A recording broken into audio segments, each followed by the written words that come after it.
El día de hoy hablaremos de un tema muy importante para todas las personas económicamente activas y que ya contribuyen al gasto público del país.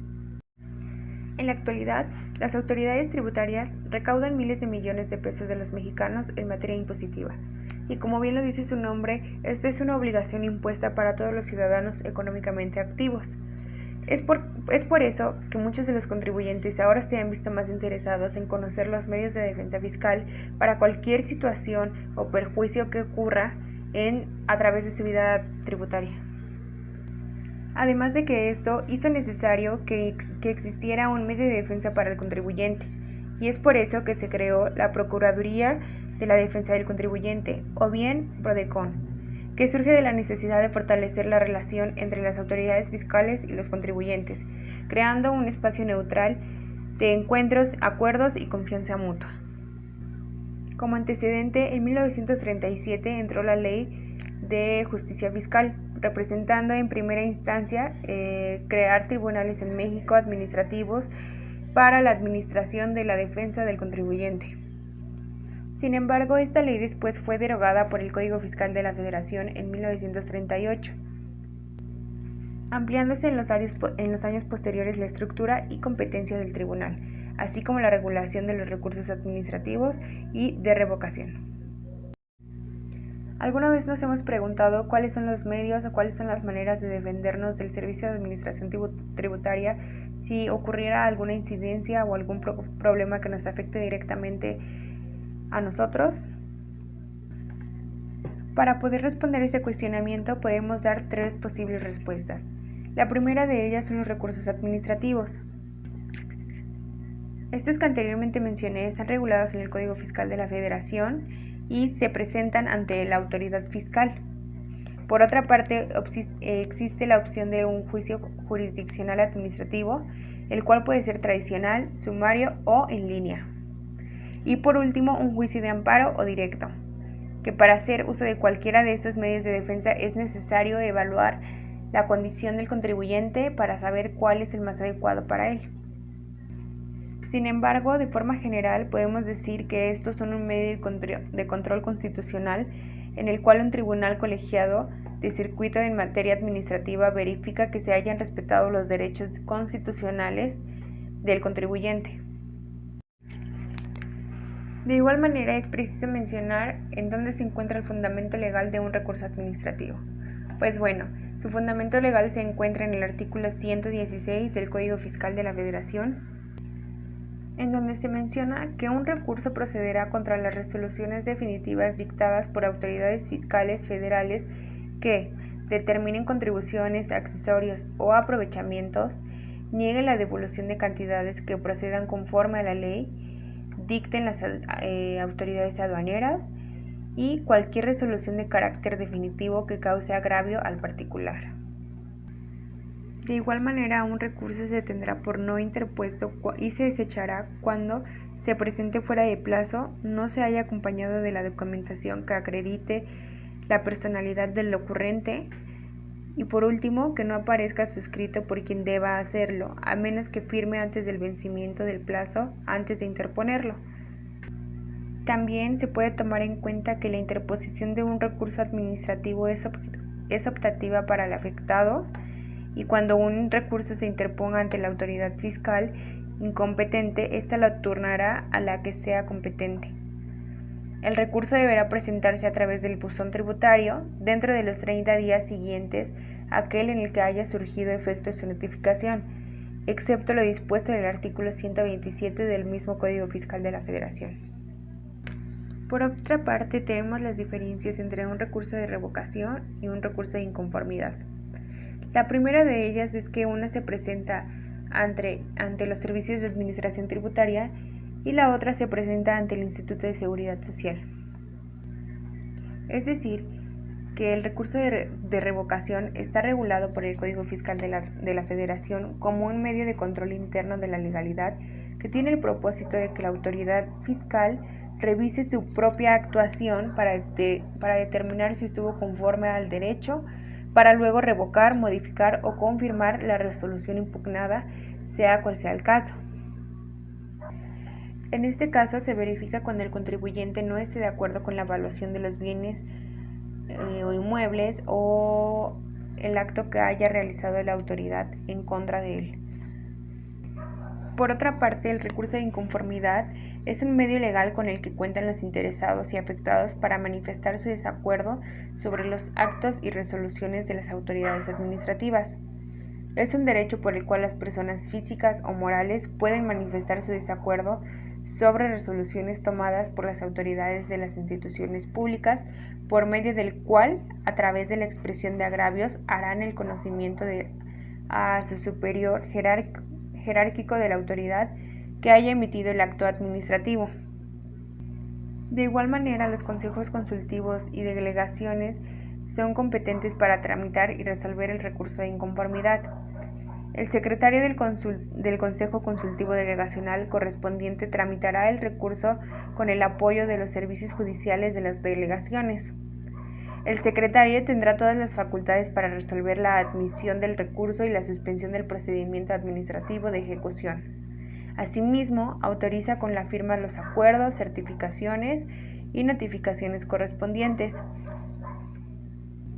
Ahora, ¿cuál es el plazo y el lugar de la presentación de cada uno de los recursos? Bueno, pues para el recurso de inconformidad, el recurso debe ser presentado dentro de los 45 días siguientes a aquel en el que haya surgido sus efectos la notificación del acto o resolución que se impugne, salvo aquellos casos en los que la ley señale un plazo distinto. Las excepciones para este plazo son las siguientes: 10 días siguientes a la publicación de la convocatoria, tratándose de los actos en procedimiento administrativo de ejecución ante la autoridad recaudadora; 10 días siguientes a la notificación del avalúo que servirá de base para el remate de bienes y negociaciones embargadas; en cualquier tiempo hasta que se rematen, enajenen o adjudiquen a favor del fisco federal, tratándose de actos que afecten al interés de terceros extraños. El lugar para interponer un recurso de revocación, pues bueno, el recurso deberá interponerse ante la autoridad competente en razón del domicilio o ante el que emitió o ejecutó el acto impugnado. Para identificar qué autoridad es la adecuada, esto se encuentra en el artículo 22, fracción 9 y artículo 24, fracción 3 del Reglamento Interior de los Servicios de Administración Tributaria, que establecen a qué corresponden las administraciones locales jurídicas adscritas a la Administración Central Jurídica. Por otra parte, con el recurso de inconformidad, el plazo deberá interponerse dentro de los 15 días hábiles siguientes a la fecha en que surja a efectos la notificación del acto definitivo que se impugne. Y bueno, el lugar para interponer un recurso de inconformidad, esto se menciona en el reglamento y menciona que se contempla la posibilidad de presentar el recurso de inconformidad por correo certificado cuando el patrón tenga su domicilio en un lugar distinto a la sede delegacional del IMSS. También se tendrá como fecha de presentación del recurso de inconformidad aquella anotada por la oficina de partes o la parte del depósito en la oficina postal en su caso. La instancia fiscal es, la instancia en su elemental definición jurídica significa cada una de las etapas o grados jurisdiccionales del proceso destinado al examen en cuestión debatida y a su decisión o acto que procesa.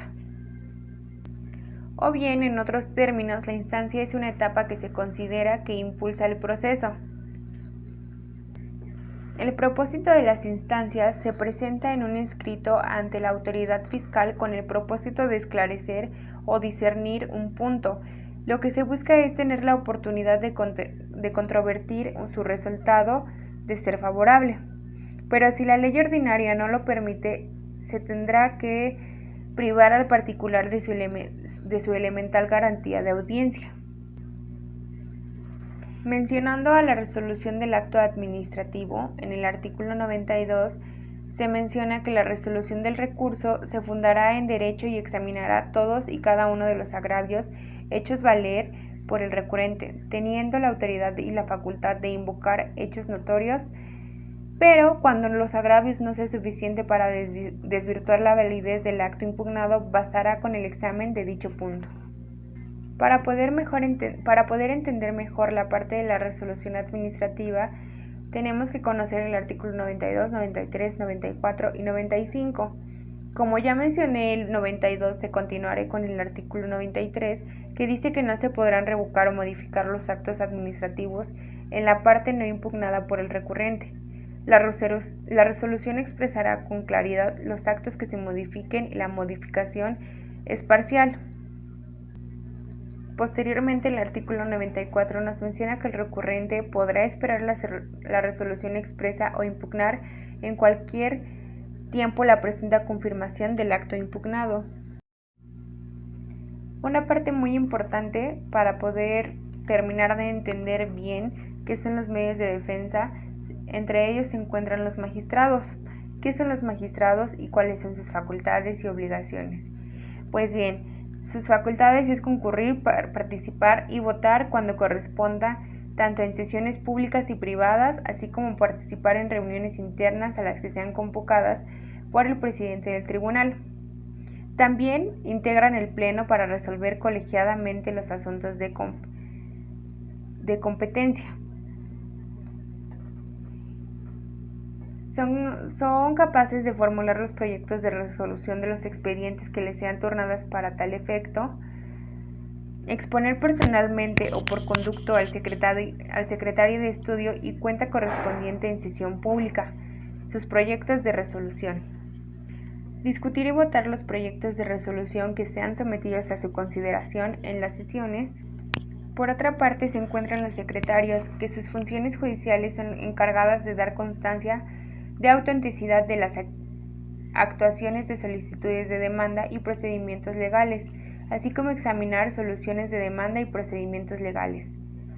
La representación de la Secretaría, así como el trámite y resolución de los asuntos de competencia, corresponde originalmente al secretario, quien para mejorar atención de los mismos podrá conferir sus facultades delegables en servidores públicos, además de dirigir, fijar y controlar la política general de la Secretaría, establecer políticas y estrategias de información y comunicación que permitan captar demandas y necesidades de la sociedad, y por último, autorizar las normas y políticas sobre la imagen institucional del gobierno.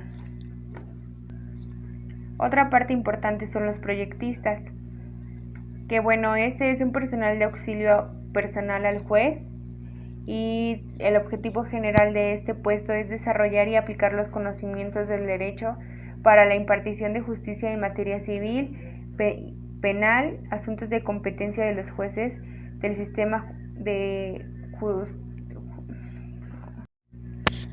Por otra parte están los proyectistas, que este es un personal de auxilio personal al juez, y su objetivo general del puesto es desarrollar y aplicar los conocimientos de derecho para que impartan de justicia en materia civil, penal, familiar y mercantil a través de la elaboración de proyectos de sentencias y además resoluciones presentes en el proceso de primera instancia. Los actuarios, el actuario es un profesional de las ciencias económicas especializado en el desarrollo de productos relacionados con los seguros personales o generales, la seguridad social, mercados de capitales o mercancías, así como la evaluación de operaciones y entidades que estén sujetas a riesgo. La función del actuario es analizar los aspectos presentes en una entidad en cuanto a su situación patrimonial y financiera, identificando los aspectos de riesgos y en función del horizonte de planeación. Para casi finalizar hablaremos de las sesiones de sala. Las sesiones de sala existen 3 tipos diferentes. Las primeras son las ordinarias, que son aquellas que se celebran en los días fijados al comienzo de cada legislatura, es decir, en marzo de cada año. Tiene como objeto principal la discusión de los proyectos de la ley debatidos en la sala.